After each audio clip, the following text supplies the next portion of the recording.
People look at you strange saying you changed, like you worked that hard to stay the same. Like you're doing all this for a reason. Welcome to episode 86 of Boxes in the Basement. This is the moment that you all been waiting for, the anticipation of what I've been saying. I got a special package coming in. So with that being said, without any further ado, this is the Way of Wade 808 2. So this is the Li-Ning Way of Wade 2.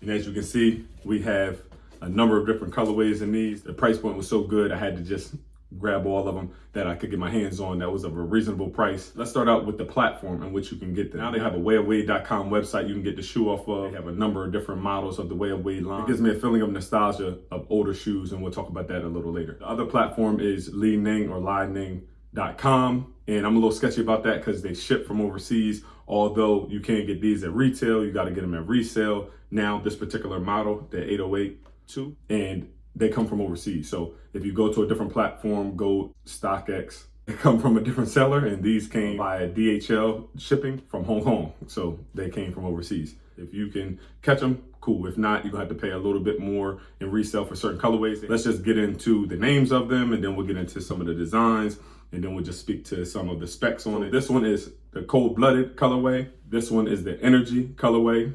And this silhouette is the Team No Sleep. Team No Sleep is an all black colorway. It has a blue sole on it. And as you get, this has a lot of spiraling going on. The traction is phenomenal. And this is an unboxing, so I will get into more of the performance review. I'm gonna wear one and see how it is. I watched some reviews and they had some heel slippage, so we'll see what's going on with that. This silhouette is all black, and then it has pink, it has a silver toe drag patches, and I'll show you another colorway because it pops out a little bit more in the cold-blooded or the teal. Talk to those specs a little bit more. It has the mesh, the toe drag.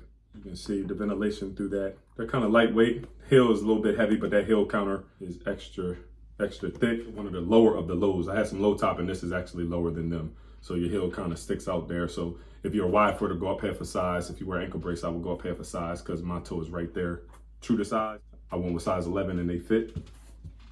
Let's go with the energy colorway. You'll see why I did the next one last. The all white kind of scared me, kind of made me a little nervous because it gets dirty quicker. But you always have to have the all white silhouette in your closet. With a white sock, it'll go with majority of any uniform. And highlighter yellow.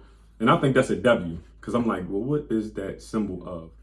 Li-Ning does venture out with their placement of their logos, but that looks like a W to me. You can kind of see how it has little windows right here, and we'll explain that in a second. I'm just giving you the colorization of this. It has the blue, has the orange, and that's that one. All right, so we'll just sit these up here with their counterparts. You see, all the models are the same. The colorway is just different. Go from the heel to toe transition. External heel cup is a TPU material. As you can see, that plastic in there that's shining. Has a lot of rubber going on. So it removes that low ground effect or that court feel, but it gives you more durability, impact absorption, which is I'm a fan of because, you know, you jumping, no matter if you're a guard or a big man, you dropping on the heel, which shoots up through the back of your leg, lower back, and that's added pressure on that. So it'll give you some relief to your knees as well as your lower back. Once again, this window, we'll speak to that in a second. Traction is the same. Just messing around in the crib, in the kitchen on the hardwood floor, the traction feels phenomenal. Lateral movement, the forward movement, you know, you going downhill in the game, it's gonna catch. It's good money in my book as of right now. The only reason why I didn't wear it yet is because I got a Nike GT Cut 2 coming in. I want to just try to work out in them at the same time just to give a even flow type feel and see, because through my research, these kind of give you that GT Cut feel, GT Cut 2 feel, and also gives you a Kobe feel. So I just want to compare and contrast, and I don't want to do them at two different times. I kind of want to work out in one, take it off, and then just do the takeaway. So the next episode, the next review will be episode 87, and it'll kind of speak to the Nike GT Cut 2, but then it'll give that compare and contrast at that time. The midsole is plastic, and it has that TPU material, that lateral movement that gives you that containment, kind of like a guardrail type feel. And then as you can see, the rubber kind of protrudes up. You see that on the all white and all black silhouette as much, so that's why I showed you it on these. And then you can kind of see how it has that toe drag guard protection, the ventilation air holes here, as well as the mesh going throughout the shoe. And then it has also another toe drag area right here for your greater big toe, which is the side of your big toe. So you can kind of see that patch there. And then it has another patch here. It's a white one on the white shoe and a black one on the black. This actually, you can kind of see the dimensions and the specs on it jump out. I'm gonna tell you about these windows in a second. So it has the traditional eyelets, as you can see, no strap, none of that on this. And the heel, I'm a fan of the heel. So it has this heel protection for your Achilles, and it goes down into the shoe. It's like a pillow. It's comfortable. It is comfortable. On some reviews I watched, it does have heel slippage.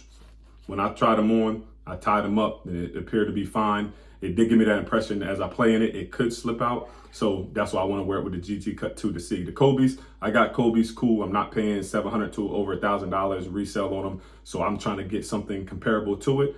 Kyrie Lows give me that feel. These give me that feel too. So it's to be determined if this is going to be my number one go-to. Last but not any least, and drop a comment and I'll answer you if you have any questions about it. This is what I was talking about. So drop-in insole. This was started in the Kobe line, and this has the cloud, the Li-Ning cloud material, and it has the same kind of concept as a Kobe.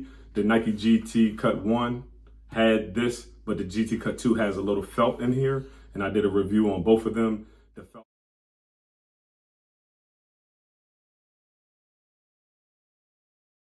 The felt I like better because you could kind of slide your foot in a little bit without the sock catching on the insole, whereas the other ones gave me a headache. Trying to put my foot in the shoe and it was just had to readjust and all that. And as you can see, what I mentioned before, those windows.